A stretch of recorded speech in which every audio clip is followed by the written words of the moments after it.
عظمی supreme court نے 9 نومبر کو بابری مسجد رام جنم بھومی متنازع اراضی ملکیت کا فیصلہ 5 ججز پر مشتمل دستوری بینچ جس کی قیادت چیف جسٹس شری رنجن گوگوئی کر رہے تھے فیصلہ سنایا۔ اس فیصلے کا تفصیلی مطالعہ ابھی باقی ہے، تاہم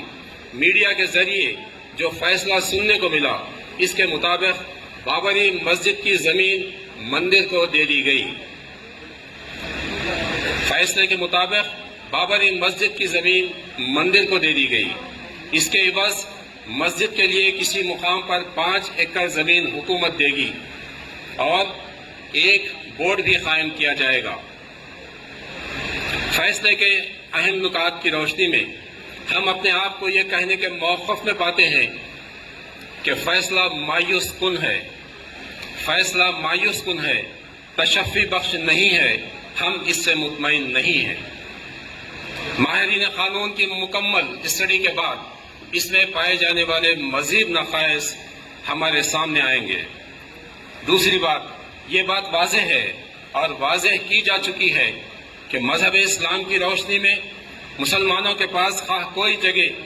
کوئی مسجد ہو، وہ ہمیشہ ابد الآباد تک یہ اللہ سبحانہ و تعالیٰ کا گھر ہے، یہ صرف عبادت کے لیے ہے، اس کی حفاظت کی ذمہ داری مسلمانوں پر ہے، اس کی کوئی قیمت ہو ہی نہیں سکتی۔ لہذا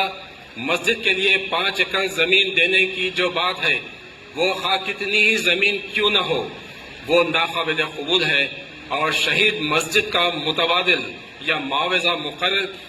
کیا جا سکتا ہے اور نہ ہی وہ قبول کیا جا سکتا ہے۔ ہمارے عدم اطمینان کی ایک وجہ یہ بھی ہے کہ یہ فیصلہ ثبوت اور شواہد کی بنا پر ہونے کی بجائے آستھا پر ہے۔ آرکیالوجیکل آف انڈیا کی غیر مختتم تحقیقات پر مبنی ہے۔ عدالت عظمیٰ نے اس فیصلے کے پیرا 82 اور 83 میں یہ کہا ہے کہ عبادت گاہوں سے متعلق قانون دستور ہند کے تحت سیکولرزم کے تئیں ہمارے عزم کو لاگو کرنے کی ذمہ داری سونپتا ہے۔ اس مختصر سے جائزے کے بعد ریویو پٹیشن نظر ثانی سے متعلق ماہرین قانون کی تجاویز پر غور کیا جا سکتا ہے۔ اس مختصر سے خیال کے بعد میں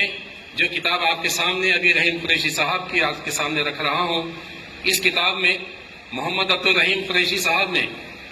اسی مسجد کے تعلق سے میں سمجھتا ہوں کہ وہ اللہ والوں کو آج کے اس فیصلے کی خبر تھی، جس کی وجہ سے اس کتاب کے آخری صفحے پر محمد عبدالرحیم قریشی صاحب نے جو باتیں ضبط تحریر میں لائی ہیں وہ یہ ہیں کہ آل انڈیا مسلم پرسنل لا بورڈ کی مجلس عاملہ کا یہ اجلاس یعنی 9 جنوری 1993 احکام شرع کی روشنی میں اس فیصلے کا اعلان کرتا ہے کہ مسجد کی عمارت کا انہدام مسجد کے تقدس کو مجروح کرتا ہے اور یہ اسلام کے مذہبی شاعر کی توہین ہے۔ یہ ایک پہلا پوائنٹ ہے۔ دوسرا پوائنٹ یہ ہے، مسجد کی عمارت منہدم کیے جانے کے بعد بھی وہ زمین جس میں 1528 میں مسجد کی بنیاد ڈالی گئی تھی شرعاً مسجد ہے اور قیامت تک مسجد رہے گی، اور مسجد کی حرمت سے متعلق تمام شرعی احکام اس خطۂ اراضی پر آج بھی نافذ ہیں۔ نیکسٹ پوائنٹ، مسجد کی عمارت گرا دینے سے یا ناجائز طور پر مورتیوں کو رکھ دینے اور ظلم و جبر کے ساتھ بتوں کی پوجا جاری کرا دینے سے مسجد کا مسجد ہونا ختم نہیں ہوتا۔ کسی مسجد میں ایک عرصے تک چاہے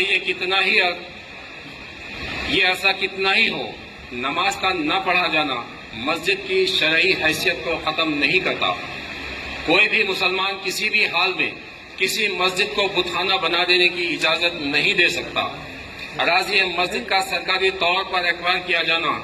ظلم صریح ہے اور شرعاً ناجائز و باطل ہے اور مذہبی آزادی کے حق میں صریح مداخلت ہے۔ حکومت کی جانب سے بابری مسجد کے عوض کسی اور مقام پر متبادل مسجد کی تعمیر کی جائے تو وہ شرعاً مسجد نہیں ہوگی،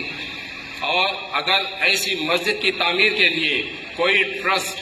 تشکیل دیا جائے تو کوئی اس میں مسلمان شریک نہیں ہو سکتا، اور یہ کہ ناقابل تردید تاریخی و قانونی شواہد سے واضح ہے کہ بابری مسجد ہی ہے۔ اس حقیقت کا اعتراف حکومت یوگ اتر پردیش نے بھی عدالت میں دیے گئے تحریری بیان میں کیا ہے۔ اسی پس منظر میں میں آخری الفاظ میں یہ کہہ رہا ہوں کہ all India Muslim personal law board مسلمانوں کی دیگر جماعتوں، تنظیموں، اداروں کے ذمہ داران، علماء کرام اور دانشوران ملت کی جانب سے ابتدا سے یہ بار بار کہا جا چکا ہے کہ مسلمان ہندوستان جیسے عظیم سیکولر جمہوری ملک کی عدالت عظمیٰ اور ماہرین قانون، ججز اور ان کی دیانت داری پر بھروسہ اور اعتماد کرتے ہیں، اور بابری مسجد کیس کے لیے کورٹ سے جو بھی فیصلہ ہوگا ہمیں قابل قبول ہوگا اور ہم اس کے پابند رہیں گے۔ الحمدللہ اس کے مطابق توحید اور رسالت پر ایمان رکھنے والے مکمل نظم و ضبط کے ساتھ اپنے اعلان پر قائم ہیں، اپنے صبر کے پیمانے کو چھلکنے نہیں دے رہے ہیں۔ ان اللہ مع الصابرین۔ کل ہند مجلس تعمیر ملت کے قائدین بابری مسجد کی بازیابی اور اس سے متعلق سپریم کورٹ سے قابل قبول فیصلے کے لیے ہندوستان کی تاریخ اور تہذیب و تمدن کی روشنی میں ہندو مسلم اتحاد کو برقرار رکھنے اور مفروضہ نظریات کو ختم کرنے کے لیے جو جدوجہد کیے، اپنے آپ کو وقف پر دیے تھے، آج وہ ہم میں نہیں ہے، لیکن کل ہند مجلس تعمیر ملت کے جملہ ذمہ دار اور قائدین کی راہ اپنے قائدین کی راہ پر پوری دلچسپی، ہمت اور حوصلے سے قائم ہیں اور انشاءاللہ رہیں گے۔ اس سلسلے میں مستقبل میں all India Muslim personal law board جو بھی فیصلہ کرے گا، کل ہند مجلس تعمیر ملت اس کا ساتھ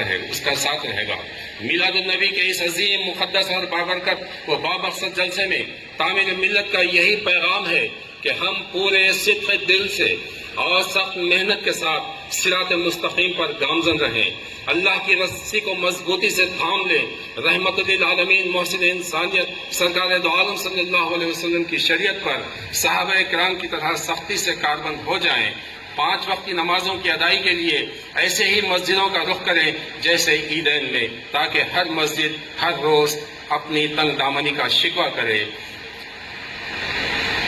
ہم پر یہ بھی ذمہ داری ہے کہ ہم دینی ماحول کو پروان چڑھائیں اور شاء اللہ کو آگے بڑھائیں، رجوع الی اللہ ہو جائیں، پھر انشاءاللہ نصر من اللہ و فتح قریب۔